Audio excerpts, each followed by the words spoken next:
finally happened. President Donald J. Trump didn't just win the shutdown fight, he memed the Democrats into total humiliation, guys. Ladies and gentlemen, this wasn't a policy debate. This was a digital beatdown. One AI-generated sombrero, one 15-second clip, and boom, the entire Democrat media machine imploded on live television. Hakeem Jeffries, he called it racist. Chuck Schumer called it unpresidential, but the American people, they called it hilarious because for once, somebody fought back with humor, not hypocrisy, and the meltdown that followed, this exposed everything that they've been hiding behind their serious leadership masks. So today I want to go and break down how President Trump's viral sombrero meme address flipped the shutdown narrative, sent CNN into a tailspin, and left Chuck Schumer begging for political oxygen while Hakeem Jeffries melted down on camera. Guys, when you seen what came after the meme went viral, you're going to understand why October 8th will go down as the day that President Trump's meme war officially crushed the Democrat establishment once and for all.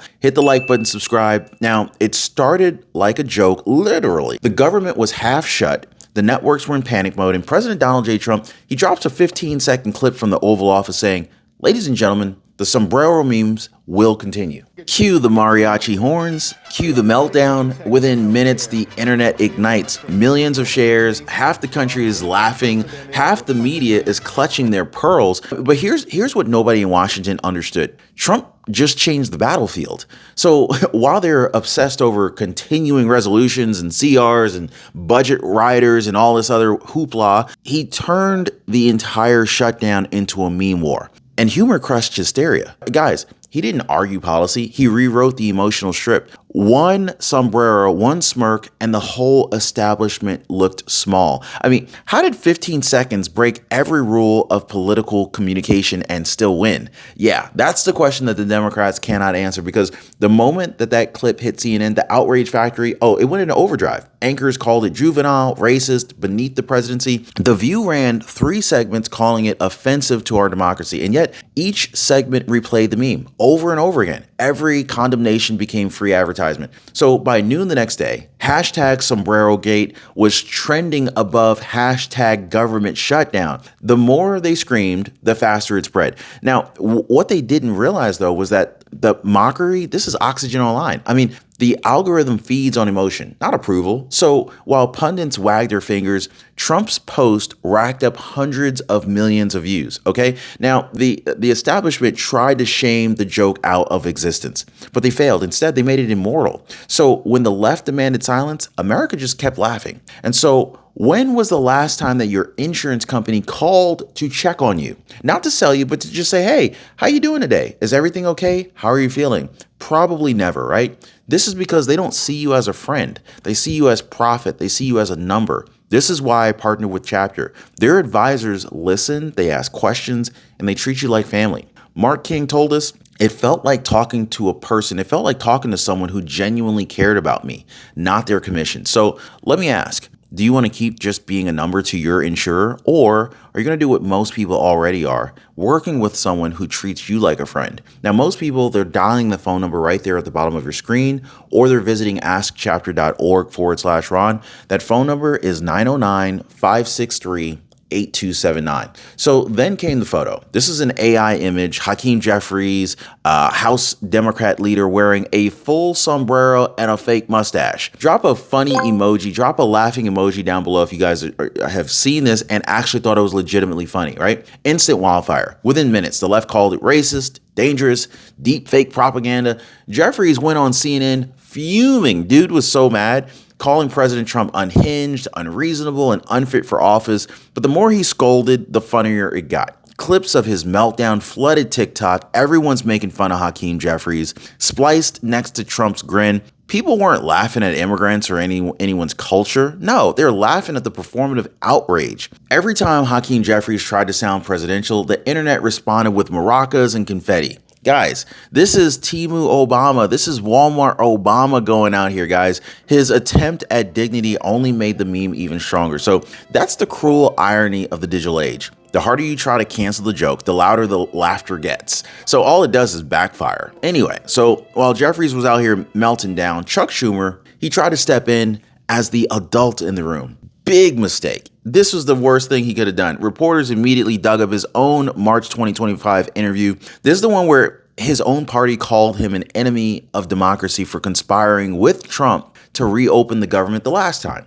So when Chuck Schumer preached serious leadership, America saw hypocrisy on full display. He wasn't leading. He was basically reacting, scrambling to try to protect his image while the meme storm turned into this punchline. So even his allies whispered that he had lost control of the narrative. First, mocked by Trump, then contradicted by his own words. His own words, guys. Chuck Schumer looked like a man cornered by his past. The sombreros saga didn't just humiliate Jeffries, it blew the cover off of Chuck Schumer's double talk live and unfiltered. That's right, guys. So that's Jeffries and Schumer's on the ropes. But now wait until you hear what happened when the fact checkers and CNN tried to debunk the meme and ended up kind of fueling it even more. So now this is really where it gets absolutely hilarious, okay? So the so-called fact checkers, they thought that they could save the day. CNN rushed to label Trump's post misleading, as they always do. MSNBC flashed these red banners screaming AI racism. The Associated Press even issued a correction for a joke. What?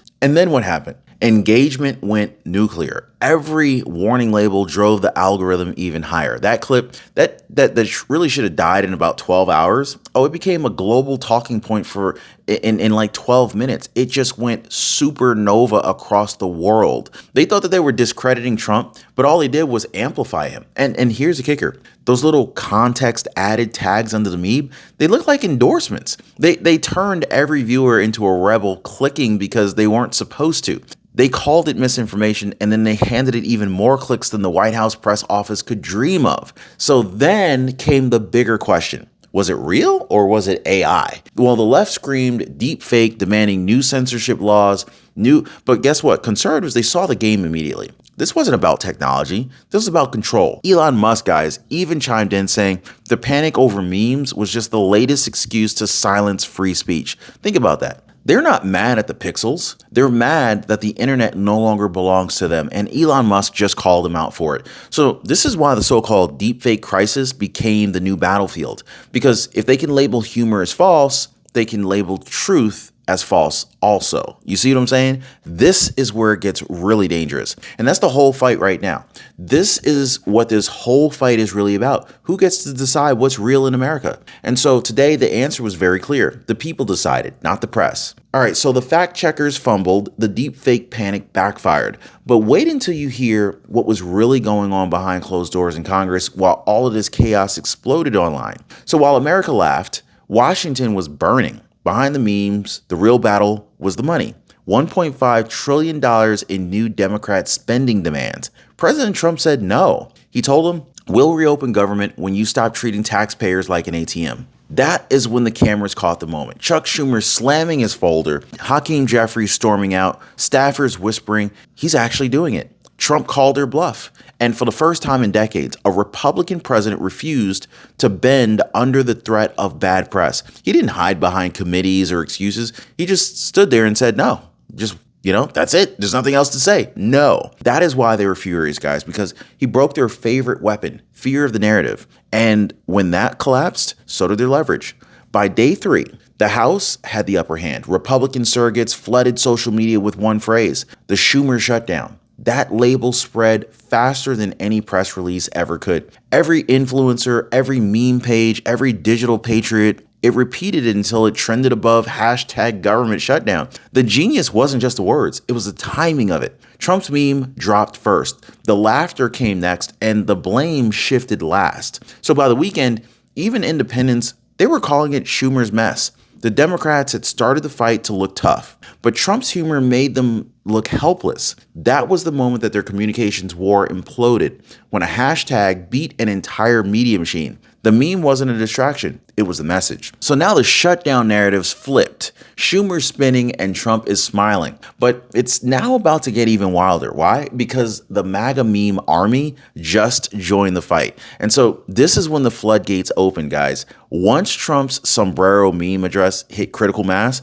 the MAGA meme army went to work. Overnight, thousands of creators on TikTok, X, Truth Social, they started remixing it. You had mariachi versions, 8-bit game parodies, even one unedited over Biden mumbling through a teleprompter. Guys, this was a digital stampede, unstoppable, hilarious, and just totally grassroots. So for every CNN lecture, 10 new memes were born. And that's the secret sauce of this movement. Decentralized power. Kind of like crypto. No handlers, no corporate scripts, just ordinary Americans turning frustration into creativity. I love it. And so the left, they had their talking points, sure. But Trump supporters had punchlines. And in a culture that's ruled by attention, punchlines win every single time. This is what the establishment still just doesn't get. Humor is political kryptonite for them. So meanwhile, over in California, Gavin Newsom thought that he would go ahead and join the trend. He posted a clip mocking Trump, glasses, taco emoji, cringe music, trying to fight memes with memes. Oh, it backfired instantly. Progressives loved it, but party insiders panicked. Chuck Schumer's office reportedly told him to knock it off because it made the Democrats look unserious. I mean, you could almost feel the split happening in real time. Half the left wanted to copy Trump's playbook, but the other half wanted to pretend like they were still the adults in the room. But here's the truth. When your opposition starts imitating your strategy, you've already won. And so when the left starts speaking the language of the memes, they're not leading anymore, they're following. And Trump, he wrote the dictionary. So, all right, guys. So the MAGA meme army is rewriting politics, and even Newsom can't resist copying Trump's moves. But wait until you see how Chuck Schumer, he tried to pivot away from total collapse and ended up trapping himself even deeper. So when Schumer realized the Schumer Shutdown label had stuck, he panicked, of course. His team needed a distraction fast. So what do? Suddenly, out of nowhere, the shutdown wasn't about spending anymore. It was about healthcare. So he goes on camera saying Republicans are abandoning Americans' medical needs. But insiders leaked the truth. This wasn't a moral stand. This was a poll-tested pivot. This is a classic red herring designed to shift headlines and to rally his far-left base. Now, GOP staffers, they even shared memos proving it. They knew Chuck Schumer was buying time, that he was hoping that the outrage would drown out humiliation, but it didn't work. The public saw right through it. The public is a lot smarter today, guys. They can't sleep on us. Every new speech about healthcare crisis just sounded more desperate than the last because nobody forgets who locked the doors first. Schumer did, and no meme could save him from that. So while Democrats scrambled to change the subject, Republicans just kept it simple. Reopen the government. No strings attached. Speaker Mike Johnson, he called it fiscal sanity. J.D. Vance called it grown-up politics. Even moderate voters nodded in agreement. For once, the GOP didn't take the bait. No angry filibusters, no press tantrums, just calm, methodical resolve. And President Trump, standing at the podium, made it crystal clear. You don't fix a shutdown by printing money. It was strength and simplicity rolled into one message. And that's what Democrats couldn't counter because they had confusion, not conviction. While Schumer tried to sound serious, Trump looked serious. And in politics, perception is power. This is why this fight, it was never about policy. It was about control. And Trump never gave an inch. All right, so now the Democrats are out of excuses. Republicans now have the upper hand, and the public is seeing through every talking point. So let's look at what happened next. Because when the polls flipped, the backlash exploded and humiliation turned permanent. So by the second week, something happened that even CNN couldn't spin. The polls flipped. Independent voters started siding with President Trump. Why? Because they saw the shutdown not as chaos, but as comedy. Trump's humor made Washington look ridiculous, and for the first time, people actually enjoyed politics again. Outrage fatigue set in. The American people, they were done with the fake pearl clutching and the elite tantrums. They wanted leadership that laughed in the face of hypocrisy. Commentators started calling it the Trump effect, the ability to turn attacks into applause and mockery into momentum. And every meme that went viral just made him look stronger and stronger, not smaller. The left still just doesn't understand this. And in the attention economy, whoever controls the laughter controls the nation. That's pretty much how it works. Meanwhile, back on Capitol Hill, the humiliation was complete. Schumer, once the confident strategist, was visibly shaken. He avoided the cameras, canceled press briefings, and looked like a man counting down his career in real time. Hakeem Jeffries, aka Temu Obama, Walmart Obama, he tried one last press appearance claiming Trump's memes threatened democracy. But the sound tech forgot to mute the audience microphones. All you could hear was the laughter, people laughing at him. The shutdown ended, it just ended on Trump's terms. Bottom line, the Democrats' moral high ground, gone, deleted. The optics, devastating. 2 weeks of outrage, fact checks, and finger pointing, all erased by a 15-second joke. Schumer, he walked away wounded. Jeffries walked away mocked, and Trump walked away undefeated. In Washington's long history of shutdowns, none had ever ended with one side laughing this hard. All right, so that was a collapse. But what happened after the dust settled is what really matters, because the ripple effects of this meme war reached straight into 2028. So here we are, guys, October 2025. The government's open, the markets are steady. President Donald J. Trump just proved that a meme can move mountains faster than a Senate vote. The aftermath, Democrats are fractured. The media's credibility is hanging by a thread, and the old political playbook is officially dead. Because the sombrero meme war didn't just humiliate the left, it rewrote how politics works in the digital age. J.D. Vance, he's already echoing Trump's strategy, warning that the very next election won't be won by lobbyists or donors. It's going to be won by whoever connects with the people. And right now, that connection belongs to the America First movement. This was never about a joke. It was about power, culture, emotional and spiritual. The people took it back. You can mock the memes, but you can't stop the movement, because once humor breaks fear, truth breaks through. And in this new era, laughter isn't weakness, it is resistance. So if you're tired of the lies, if you're tired of the BS, if you're proud to see a president who fights with both strength and wit, share this video. Let them know that the American people are done being lectured, we're done being shamed, and we're ready to keep laughing all the way to 2028. Like, subscribe, and as always, I'll see you guys next time.